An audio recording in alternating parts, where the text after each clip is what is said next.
Un problème là avec un joueur, le joueur sort comment? Comment vous pouvez laisser ça? En cas de blessure, le joueur sort comment? Mais c'est pas possible. Alors, il est qui? Il voulait entrer avec la voiture. Mais c'est pas possible ça. Je ne sais même pas, j'ai donné les Appelez la grille qu'on enlève ça. Si on a un souci au stade, le joueur sort comment? Mais réfléchissez un peu quand même. Vous aussi. Sinon, on va percer ces roues là. Il a été interpellé, mais il a exprimé. Sinon, il sort de ce stade.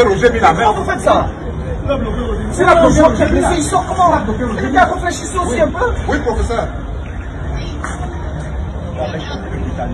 Mais c'est pas possible, les gars. C'est pas possible.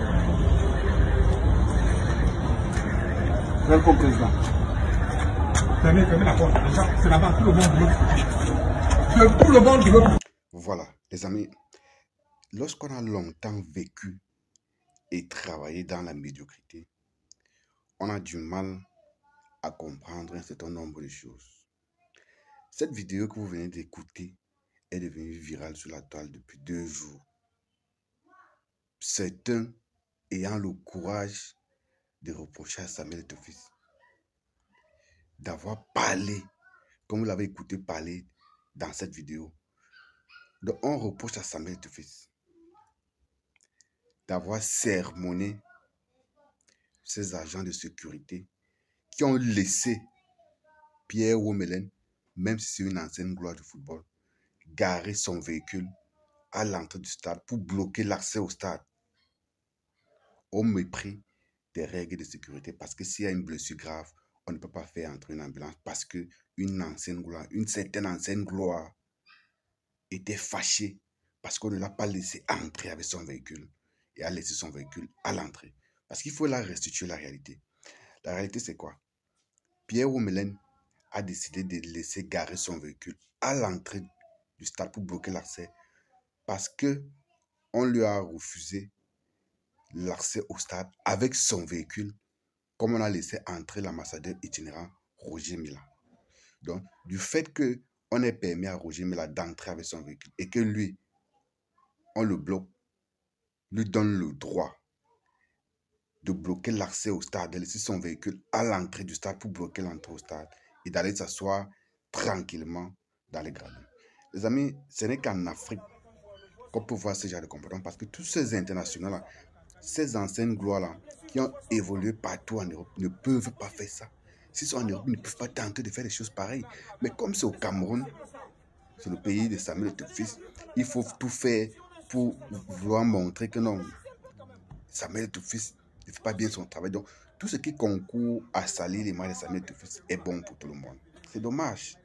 Parce que je vois des journaleux là, plein là, sur Facebook, sur YouTube, qui essayent de dire que Samuel Eto'o, dans le fond, a raison, mais sur la forme, n'a pas raison. Vous appelez quoi sur la forme, n'a pas raison? Est-ce que c'est parce que on est une ancienne gloire du football qu'on doit t'accorder des passes droites au mépris des règles et des consignes de sécurité, les amis? Dites-moi, est-ce que c'est Samuel Eto'o arrive, il dit à ces gens-là, je vais vous laisser réécouter parce que peut-être que vous n'avez pas bien écouté ça. Il dit à ces gens-là que, mais on lui demande que ce véhicule, il demande que ce véhicule est qui? On dit c'est le véhicule de Pierre Womelin. Il dit que, mais Pierre Womelin c'est qui? Comment vous pouvez laisser une personne garer son véhicule à l'entrée pour bloquer l'accès au stade? S'il y a un cas, on fait comment? Eh les gars, réfléchissez un peu. N'attendez pas que ce sont les gens qui... Réfléchissez un peu. Appelez même une grue, on vient déplacer le porte le véhicule. Est-ce qu'il n'a pas raison de dire ça? Et Pierre Womelin lui-même dit, voilà ces mots. Je vais dire, parce que il a donné sa version des faits. J'ai extrait certaines phrases là vraiment qui, à mon sens, il ne devrait même pas prononcer ces phrases. Il devrait même s'excuser d'avoir dit ça. Parce que tu sens qu'il assume ce qu'il a fait. Il dit, je décide donc de laisser mon véhicule là et je repars passer par la billetterie pour aller m'asseoir à l'intérieur du stade. Donc il décide de laisser son véhicule là parce qu'on lui a demandé de ne pas entrer cette fois-ci avec son véhicule. Il le dit bien en avant qu'il a l'habitude d'entrer avec son véhicule. Ça veut dire que d'habitude, les gars qui sont à l'entrée du stade, les agents de la FECAFOOT, lui font des passes droites.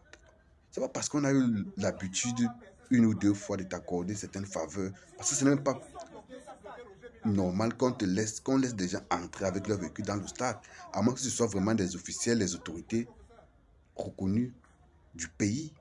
Déjà, peut-être comme le président de l'Africa Foot, peut-être comme l'ambassadeur itinérant Roger Mila, ou je ne sais pas, comme une autre personnalité. Toi, tu as une ancienne gloire, on ne refuse pas. Si on a eu l'habitude de t'accorder cette faveur, parce qu'effectivement, c'est une faveur, et ce n'est pas devenu un droit. Une faveur ne devient pas un droit parce qu'on t'a accordé plusieurs fois. Désolé. Ce n'est pas parce qu'on t'a accordé une faveur plusieurs fois que c'est devenu un droit. Ce jour-là, on te dit non, monsieur, vous ne pouvez pas garer à l'intérieur. Tu décides, tu te fâches. Tu laisses ton véhicule à l'entrée parce qu'on a laissé passer Roger Mila à côté après toi, qui soit venu après toi. Roger Mila, c'est ton aîné, un. De deux, c'est un ambassadeur itinérant. Tu ne te compares pas à lui. Et comme ça ne suffisait pas, quand tu laisses ton véhicule, tu bloques l'entrée, tu t'en vas en partant t'asseoir, tu dis à Roger Mila que ce n'est pas normal qu'en 35 gloire, ça se passe comme ça. Tu aurais voulu que Roger Mila fasse quoi? Qu'il fasse quoi, sincèrement? Pierre Oulin aurait voulu que Roger Mila fasse quoi? Qu'il enflamme la polémique. Donc, il a... Mais c'est le SG qui organisait le championnat qui a demandé aux gars de bloquer, de fermer le portail que Pierre Oulin n'a pas vu son véhicule.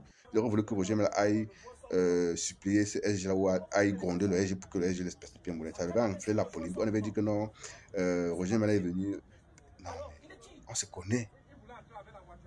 Non seulement tu méprises les consignes de sécurité, c'est que tu n'aurais jamais fait si tu étais en Europe, mais tu manques encore de respect à Roger Mila en disant ce que tu dis là. Ça, c'est manquer de respect.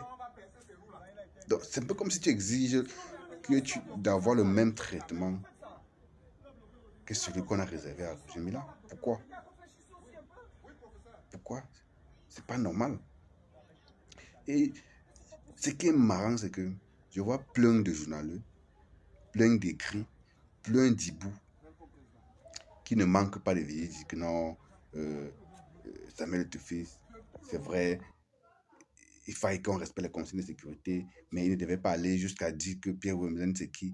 Il ne devait pas le dire. Pourquoi? Pourquoi il ne devait pas le dire? Les gens qui ont été tellement habitués à la médiocrité, quand il y a un management nouveau, les gars pensent qu'on est hostile à eux. Vous voyez seulement que il a dit ça. S'il y a un cas et qu'on n'arrive pas à entrer, on se rend compte et qu'une ambulance n'arrive pas à entrer, on se rend compte qu'il y a un véhicule qui a bloqué l'accès. Vous savez, c'est que vous-même, ces mêmes gens vont venir dire que non, voilà l'équipe de l'Africa Foot.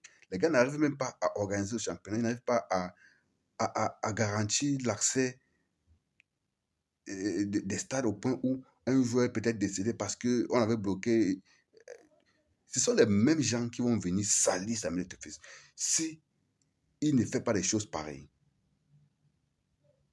Ce sont ces mêmes gens qui viendront dire que non, il y a eu un cas, l'accès du stade était bloqué, on était obligé de transporter le joueur sur le dos avant d'arriver dehors, le mettre dans la voiture parce qu'il y a une certaine gloire, l'ancienne gloire qui avait bloqué l'accès au stade, mais les gars de l'Africa Foot n'ont rien fait, Samuel Etofis n'a rien fait, voilà le management de Samuel Etofis, où on a toujours dit, mais ce sont ces mêmes gens qui devaient venir trouver toujours des choses à dire. Donc, les amis, que ces gens-là aillent boire au moins 2 verres d'eau parce que ils seront tôt ou tard obligés d'accepter cette nouvelle forme de management. Ce n'est pas parce qu'ils ont été longtemps managés dans la médiocrité depuis 43 ans. Oui, j'ai fait le lien avec ça. Parce que les Camerounais ont tellement été zombifiés, ils sont tellement restés dans la médiocrité, si bien que ce qui est nouveau pour eux, même quand c'est normal et bien, les gars pensent que non, c'est ça qui est anormal. Donc, on a presque normalisé ce qui est anormal ici au Cameroun. Et ça devrait changer, ça devrait s'arrêter. Même dans le domaine du football, ça devrait s'arrêter. Donc, ceux qui veulent enfler cette polémique en disant que Samuel Etofis a manqué de respect à un ancien coéquipier, à une ancienne gloire, Samuel Etofis a recadré ce qu'il fallait recadrer. Il a commencé par recadrer les agents de sécurité qui auraient dû prendre des mesures adéquates pour déguerpir ce véhicule de là-bas. Avant même qu'il arrive, il n'était pas obligé de venir même trouver ça là-bas. Les gars sont laxistes, et c'est ce qu'il a reproché aux gars là. Les gars devaient tout faire pour dégager ce véhicule. C'est pas lui de venir leur donner les consignes que vous faites ici, faites cela, machin, tout. C'est malheureux. Et ce qu'il a dit à propos de Pierre Wembley, ce n'est pas parce qu'il s'appelle Pierre Wembley, ancienne gloire, que ça lui donne le droit de bloquer l'accès au stade parce qu'on lui a interdit d'encaver son véhicule. Désolé les amis, il faut le dire. Voilà, je l'ai dit. Ainsi va la République.